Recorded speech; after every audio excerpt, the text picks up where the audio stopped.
Imaginez un instant, vivre dans un monde où chaque décision peut signifier la vie ou la mort.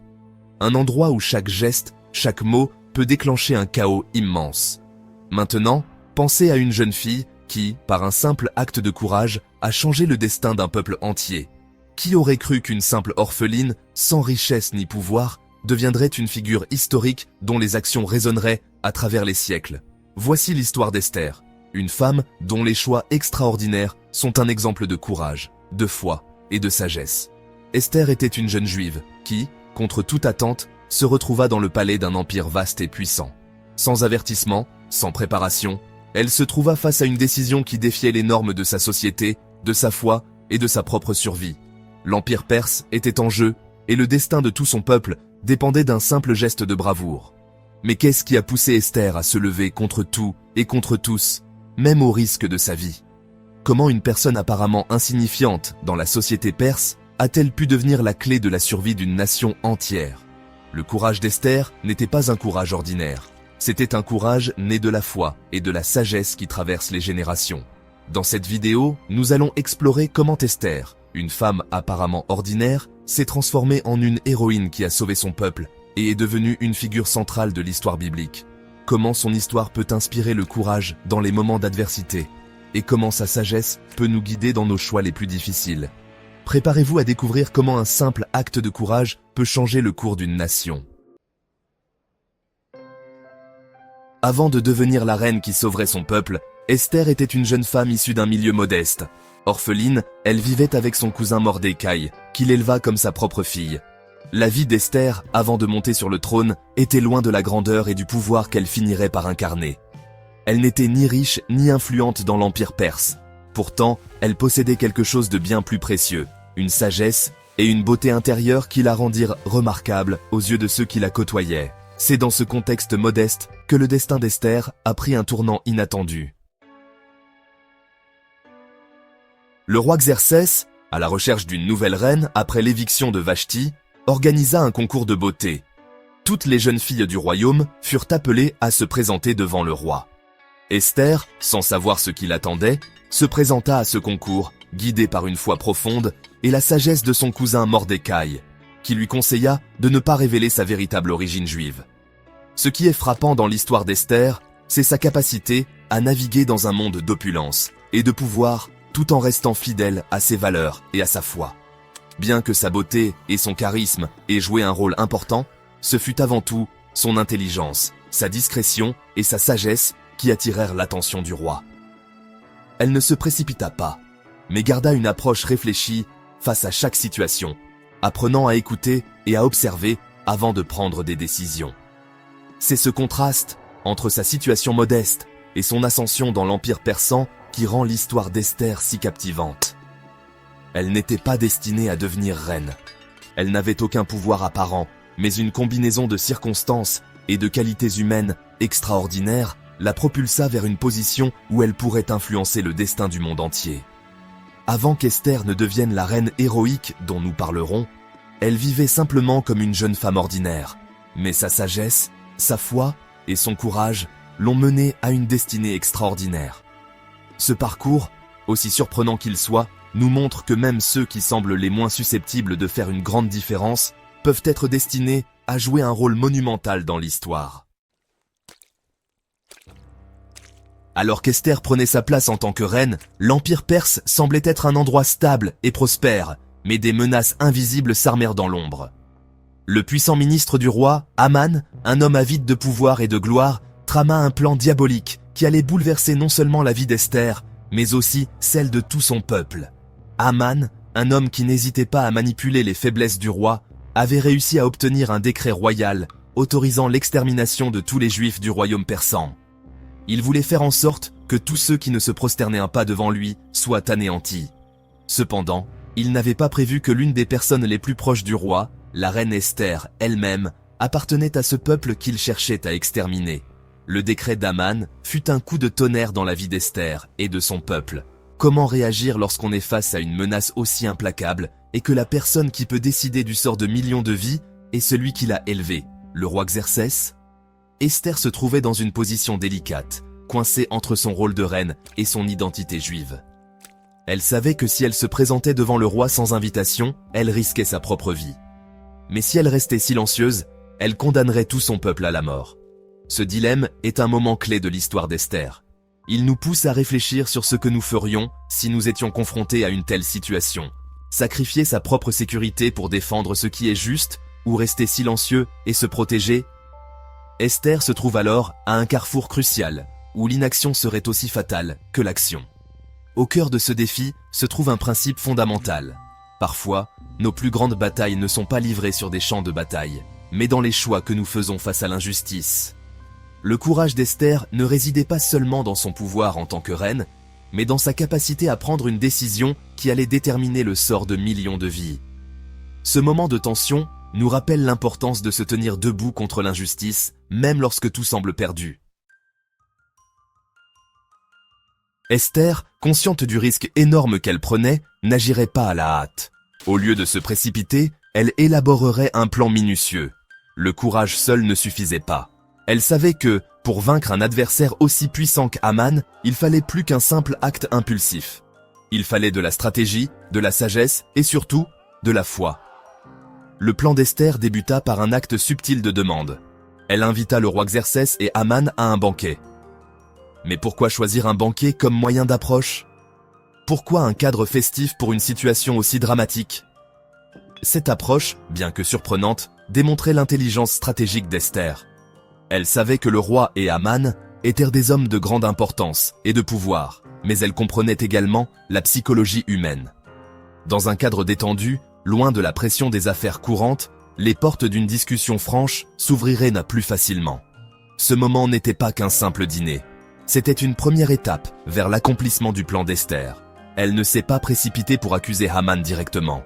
Non, elle choisit de prendre son temps et de permettre au roi de voir le caractère d'Haman à travers ses actions, sans interférer. Chaque détail était soigneusement réfléchi. Esther savait que la patience, la discrétion et la sagesse étaient des armes aussi puissantes que la force brute. Ce chapitre soulève une réflexion sur la manière dont nous abordons nos propres défis. À quoi ressemble notre approche face à une situation complexe ou potentiellement dangereuse? Esther nous montre que l'impulsivité peut être une ennemie dans des moments décisifs. Parfois, prendre un moment pour réfléchir, pour élaborer un plan basé sur la sagesse et la foi, est la clé pour surmonter nos plus grands obstacles. De plus, l'acte de foi d'Esther n'était pas seulement dans sa prière, mais dans la façon dont elle a fait confiance à Dieu pour guider ses actions. Elle a agi, non pas avec l'assurance d'un pouvoir humain, mais avec la certitude que Dieu la soutiendrait dans chaque étape de son plan. Ce courage, combiné à sa stratégie réfléchie, a fait d'Esther une figure exceptionnelle dans l'histoire. Ainsi, Esther nous montre que le courage seul ne suffit pas. Parfois, la sagesse, la stratégie et la foi sont les véritables clés pour changer le destin. Après le banquet soigneusement orchestré, Esther arriva enfin au moment crucial. Le suspense était à son comble, et tout ce qui s'était passé avant ce moment semblait mener à une seule question. Qui sortirait victorieux de cette confrontation entre la reine courageuse et le ministre tyrannique? Il ne restait qu'un dernier pas à franchir pour que le destin se scelle. Lors du deuxième banquet, Esther fit enfin éclater la vérité. Devant le roi Xerxès et Haman, elle révéla l'identité de l'homme derrière le complot visant à exterminer son peuple. Haman. Le choc était immense. Le roi, aveuglé jusque-là par la flatterie et la manipulation de Haman, se trouva soudainement face à la réalité de sa trahison. Mais la grande question était, pourquoi Haman avait-il agi ainsi? Quels étaient ses véritables motifs? La réponse ne tarda pas à émerger, et elle ne fut pas des moindres. Haman, dans sa quête de pouvoir, n'avait pas hésité à sacrifier la vie de millions de personnes pour satisfaire sa propre ambition. Son ressentiment et son orgueil le poussèrent à commettre des actes impardonnables, mais il ignorait encore qu'il avait déjà signé son propre destin. L'orgueil, l'arrogance et la haine aveugle avaient conduit Haman à sa propre chute. La révélation du complot allait non seulement sauver les Juifs, mais aussi mettre fin à l'existence même de celui qui avait cru être invincible. Ce moment marque la victoire de la vérité, mais aussi celle de la justice divine. Les actions d'Esther ont non seulement exposé Haman, mais elles ont aussi mis en lumière la manière dont le mal, aussi puissant qu'il soit, finit toujours par être vaincu. Le sort d'Haman, qui était sûr de son pouvoir, rappelle à chacun d'entre nous que l'arrogance et l'abus de pouvoir ne mènent qu'à la ruine. Mais la chute de Haman n'est pas seulement une victoire personnelle pour Esther ou pour les Juifs de l'Empire perse. C'est aussi un puissant message pour nous tous. La vérité finit toujours par émerger, et, bien que le mal puisse sembler triompher pendant un certain temps, la justice divine ne faillit jamais. C'est une leçon sur la patience, la foi et l'importance de garder la tête froide, même lorsque l'adversité semble insurmontable. Esther n'a pas seulement détruit le plan de Haman, elle a exposé la fragilité du mal face à la puissance de la vérité et de la foi. Et tout cela a été possible parce qu'elle a pris l'initiative de faire ce qui était juste, même quand cela semblait impossible. La chute de Haman n'a pas seulement marqué la fin d'un tyran, elle a ouvert la voie à un renversement total du destin pour le peuple juif. Alors que la menace d'annihilation semblait inévitable, tout a changé, en un instant, grâce à la bravoure d'Esther. Le roi Xerxès, reconnaissant la vérité dans les paroles de la reine et voyant la sagesse dans ses actions, a immédiatement ordonné que l'édit de destruction soit annulé. La victoire était totale, et les Juifs furent sauvés. Mais ce moment de délivrance ne se résumait pas simplement à la survie physique. Il était le fruit d'une transformation profonde, non seulement pour le peuple, mais aussi pour Esther elle-même. Ce qu'elle avait commencé comme un acte de courage personnel pour sauver son peuple est devenu une démonstration de ce que la foi, la sagesse et la détermination peuvent accomplir. Esther, auparavant une reine exilée, peu connue et effacée dans l'ombre de la cour, était désormais une héroïne nationale, célébrée pour sa sagesse et son courage. Elle n'était plus simplement la reine des Perses, elle était la représentante de la justice divine sur terre, un symbole d'espoir pour tous ceux qui croient en la possibilité de surmonter les ténèbres grâce à la lumière de la foi. L'impact de sa décision allait au-delà de la simple protection de son peuple. Ce geste a permis d'instaurer une ère de paix et de prospérité pour les Juifs. Le peuple a célébré sa survie avec une grande fête, un événement que nous connaissons aujourd'hui sous le nom de Pourim, une fête où la liberté et la justice sont honorées et où les injustices passées sont corrigées. Cela représente le triomphe de la foi, de la vérité et de l'intégrité. Mais ce chapitre ne parle pas seulement du salut du peuple juif. Il est aussi une invitation à réfléchir sur la transformation d'Esther elle-même. Elle a commencé son voyage avec des doutes et de la peur, mais elle a émergé, transformée, en une figure de pouvoir, de sagesse et de foi. Cette évolution n'a pas été uniquement le résultat de circonstances extérieures, mais aussi du travail intérieur qu'elle a réalisé pour trouver la force de se tenir debout contre l'injustice. Nous devons nous demander en quoi un acte de courage, même minuscule au départ, peut-il déclencher un processus de transformation dans notre propre vie? Quelles situations difficiles avons-nous dû affronter et comment cela a-t-il changé notre perspective sur le monde? À travers Esther, nous voyons comment un acte de foi peut non seulement sauver une vie, mais aussi réécrire l'histoire. L'histoire d'Esther ne se termine pas seulement par la célébration de la victoire. Son héritage va bien au-delà de l'action qu'elle a menée pour sauver son peuple. En effet, elle incarne un modèle intemporel de courage, de foi et de sagesse, dont les leçons résonnent encore aujourd'hui. Ce qui distingue Esther des autres figures héroïques, c'est sa capacité à allier la foi profonde en Dieu à une stratégie réfléchie. Elle ne s'est pas contentée de se fier à son courage personnel, mais a utilisé sa position de reine avec une grande intelligence, sachant quand agir et quand attendre. Elle nous montre qu'il ne s'agit pas seulement de faire face aux difficultés, mais de le faire de manière à maximiser nos chances de succès, tout en restant fidèle à nos valeurs. Esther est la preuve que la foi et l'action peuvent coexister harmonieusement, que la sagesse et le courage ne sont pas des opposés, mais des alliés puissants. Son héritage est également celui de la persévérance. Malgré les moments de doute, Esther n'a jamais abandonné sa mission. Elle a agi en pleine connaissance du risque qu'elle prenait, mais elle a choisi de ne pas se laisser paralyser par la peur. Au contraire, elle a fait confiance à la direction de Dieu, croyant que son rôle avait un but divin. Cette confiance en un plan supérieur est une leçon essentielle pour nous tous aujourd'hui.